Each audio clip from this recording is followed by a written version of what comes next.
পৰিষ্কাৰ দুখন হাত। মই এটা প্ৰবন্ধটো লিখিছিলো, সেৱা কৰিবলৈ কি লাগে? দুখন পৰিষ্কাৰ হাত, এখন পৰিষ্কাৰ অন্তৰ আৰু এটা মন।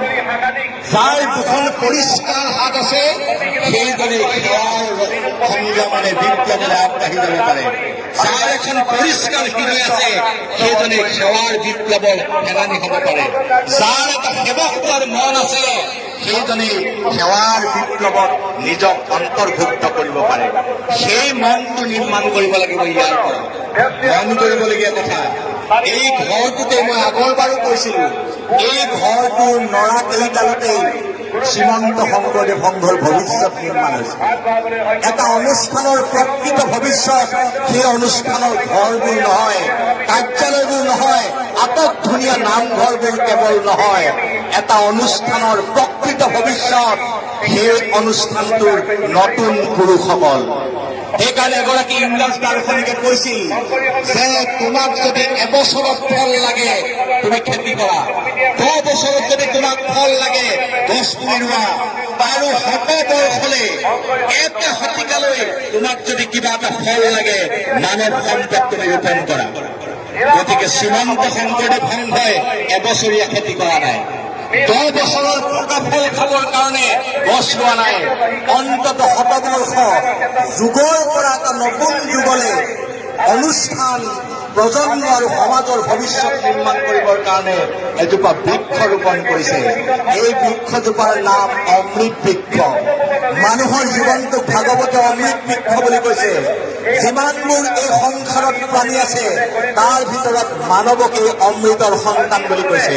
কাৰণ মানুহ আহিছে অমৃতৰ পৰা, মানুহ যায়গৈ অমৃতৰ ওচৰলৈ, মাজৰ খিনিত অমৃত মানুহে পাহৰি যায়। এই মাজৰ বাটত অমৃত পাহৰি যোৱাৰ কাৰণে মানুহ বিপথে যায়, মানুহে ৰাস্তা হেৰুৱায়, আন্ধাৰত মানুহ খেপিয়াই ফুৰিব লগা হয়, আৰু তেনে মানুহে নিজেও বিপদত পৰি এখন সমাজৰ ভৱিষ্যত ভংগ কৰে। সেইকাৰণে প্ৰকৃত অমৃতৰ পথটো এইটো সেৱক হোৱাৰ পথটো প্ৰকৃত অমৃতৰ পথ। এইটো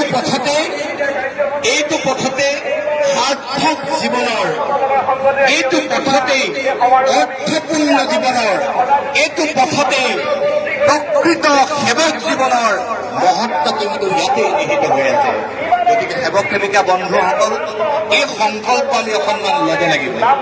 অকণমান সময়, আজি 3টা দিনত চাবলৈ গ'লে আমাৰ অলপমান সময় আমাৰ লোকচান হৈছে। কিহৰ সময় লোকচান হৈছে? ব্যক্তিগত জীৱনৰ আমাৰ কিছু সময় লোকচান হৈছে। লোকচানৰ 2টা হিচাপ আছে।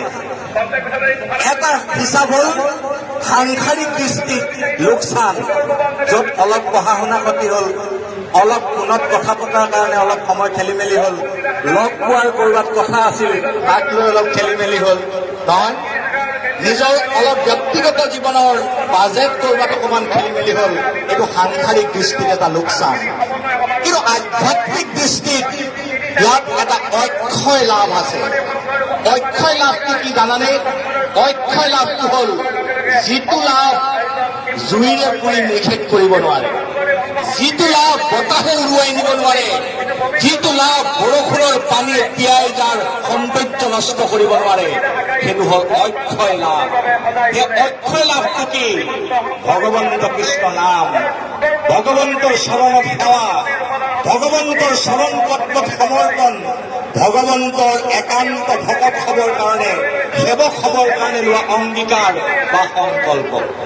মই বিশ্বাস কৰোঁ এই সংকল্পত যদি আমি ঠিকে থাকো, এই সংকল্পত যদি আমি অবিচলিত হৈ থাকো, আমাৰ বিশ্বাস যে এই যাত্ৰা কোনো বতাহে, কোনো পৰিৱেশে এই যাত্ৰাক বেলেগ পথলৈ নিব নোৱাৰিব।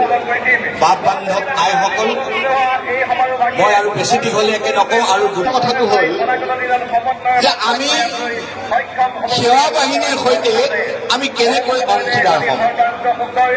স্বাভাৱিকতে আমাৰ শিক্ষিত ল'ৰা ছোৱালীবিলাকে এটা অভিযোগ কৰে যে আমাৰ হাতত সময় নাই, কোনোবা বিশ্ববিদ্যালয়ৰ শিক্ষাৰ্থী, কোনোবা মহাবিদ্যালয়ৰ, কোনোবা বেলেগ বেলেগ প্ৰতিষ্ঠানত কৰ্মৰত হৈ আছে। সকলোৱে ক'ব খোজে যে আমাৰ হাতত সময় নাই। এই সময় নোহোৱাৰ যিটো অজুহাত, এই অজুহাতটো লৈ বহুতে এই যাত্ৰাটোত চামিল হ'ব নোখোজে।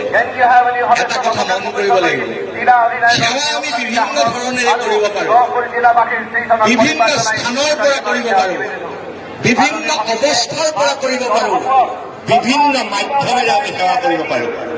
কোনোবাজন যদি ভাল খেতিয়ক আছে সেৱা বাহিনীৰ মাজত, কৃষিৰে তেওঁ সেৱা বাহিনীৰ বিপ্লৱটোক আগুৱাই নিয়ক।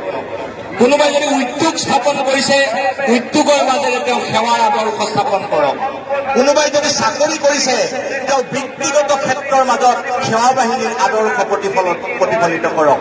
মই ক'ব বিচাৰিছো, যি য'ত যেনেকৈ যি অৱস্থাত আছে তাতেই সেৱা বাহিনীৰ সেৱকৰ যিটো ধৰ্ম, সেৱকৰ যি লক্ষণ, সেৱকৰ যি চৰিত্ৰ, সেৱকৰ যি কাম, সেই কাম তেওঁ তাত কৰি তুলিব পাৰে। গতিকে সেৱক সেৱিকা বা বাইসকল বেছি সময় দিব নালাগে। জীৱনৰ অকণমান অকণমান সময় আপুনি দিয়া অকণমান এই তিনিটা দিনত আপোনালোকে দিয়া অকণমান সময়ে এখন অধিৱেশনৰ সফলতাত অভূতপূৰ্ব বৰঙণি যোগাইছে।